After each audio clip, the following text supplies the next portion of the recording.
So that's right, I'm not on Facebook, and I'm not on Facebook for a lot of reasons. If they'd given me an hour, I could have used it telling you why I'm not on Facebook, but I'm going to figure out how to do it in 5 minutes. But what I first have to admit is I actually was on Facebook, but it was actually an accident. A good friend of mine who lives in Ireland had babies. I wanted to see them.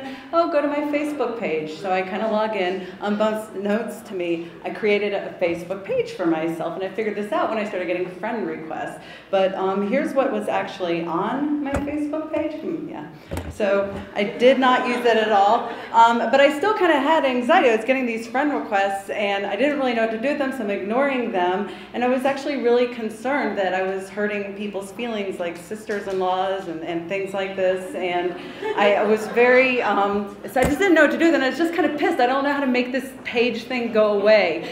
But the good news is that about a year ago, and this is about 10 years after I initially signed up, I got an email from Facebook saying, we've deleted your page, hallelujah. So like for 9 years I had that blank Facebook page, but now it's done. So why am I not on Facebook? For a lot of reasons, and several of them are actually Jewishly informed reasons. And when my next slide comes, it'll tell, okay, yes. So, wasting time, not a good thing to do. And I'll tell you, there's a lot of good things on Facebook, I'm sure, but you can still waste time on good things. And the thing that really concerns me is the addiction level. And people get into Facebook, and it turns out don't know how to not do it.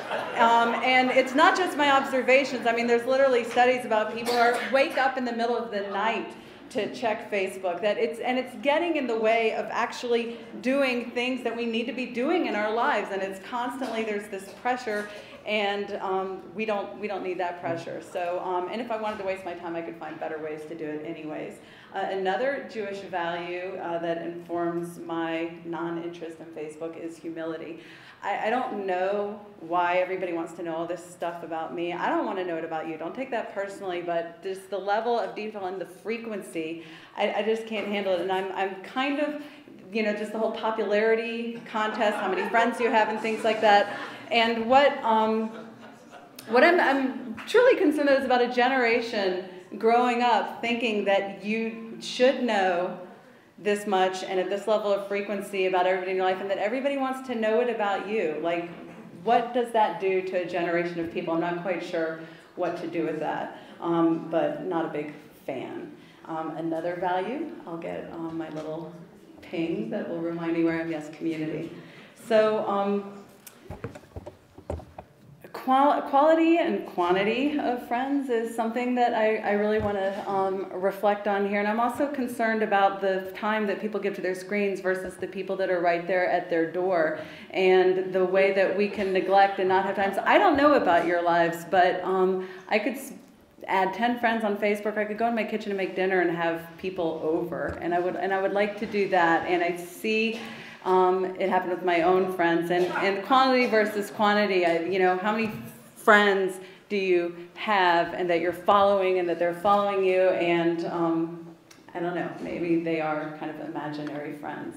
And family time, our meal time, and you've all seen this, and maybe you do it yourselves, and it could be happening to me right now, in fact, and that there's people in this room sitting right next to you, and rather enjoying each other's company, we're tuned into a screen.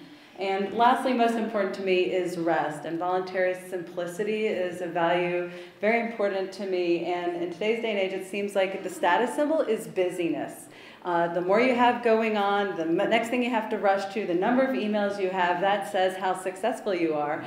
And I can't hang in that rat race. I just don't have the stamina. I don't have the interest. It's not what I can hang up with. And Facebook and other social media and things like that seem to kind of just feed that, like, busy, I'm so popular. I want rest. I want my space. I want my Shabbat, whatever that means for me. And so what I want for you, for Hanukkah, for you, is to find one thing you can take out of your life, one thing that's not necessary, whether it's a day on social media, maybe it's canceling a social media account, and take it out of your life. Maybe it's a physical object, maybe it's a volunteer commitment, but take that and as a Hanukkah gift to yourself, get that clutter away. I'm going to give you my last slide as a peaceful 15 seconds to think about that one thing for you.